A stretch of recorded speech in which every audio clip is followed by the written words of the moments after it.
آج ہم آپس میں بھائی بھائی ایک دوسرے کے ساتھ جنگ کرتے ہیں، ایک دوسرے کو ڈاؤن کرنے کی کوشش کرتے ہیں، ایک دوسرے کی ٹانگیں کھینچنے کی کوشش کرتے ہیں، اس کو ذلیل کرنے کی کوشش کرتے ہیں، بھری محفل کے اندر اس کو رسوا کرنے کی کوشش کرتے ہیں، اس کے اوپر گوسپس کرتے ہیں۔ آئیے سنیے، نبی علیہ الصلوۃ والسلام نے فرمایا، حدیث قدسی ہے، اللہ فرماتا ہے من عاد لی ولیا، اگر کوئی میرے دوست کے ساتھ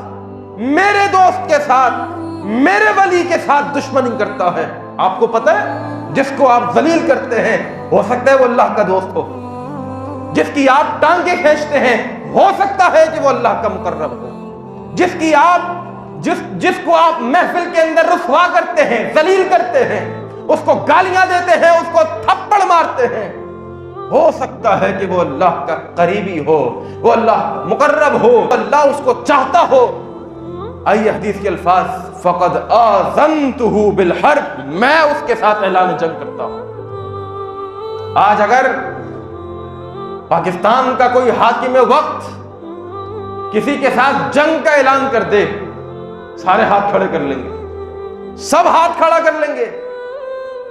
جس کے ساتھ اللہ سبحانہ و تعالی جنگ کا ارادہ کر لے، جنگ کا ارادہ، اور جنگ میں پتہ ہے کیا ہوتا ہے؟ جنگ میں یہ تو انسان مارتا ہے یا مرتا ہے، جنگ میں انسان یہ تو گولیاں چلاتا ہے یا گولیاں کھاتا ہے۔ اللہ کو کون ہرا سکتا ہے؟ اللہ کے ساتھ کس کے اندر ہمت ہے اللہ کے ساتھ جنگ کرنے کی؟ دنیا کے اندر قیامت کی صبح تک کوئی مائی کا لال ایسا نہیں ہے کہ جو اللہ کے سامنے کھڑے ہونے کی صلاحیت رکھتا ہو۔ اللہ کے ساتھ جنگ کرنے کا مطلب ہے دنیا کی رسوائی، آخرت کی رسوائی۔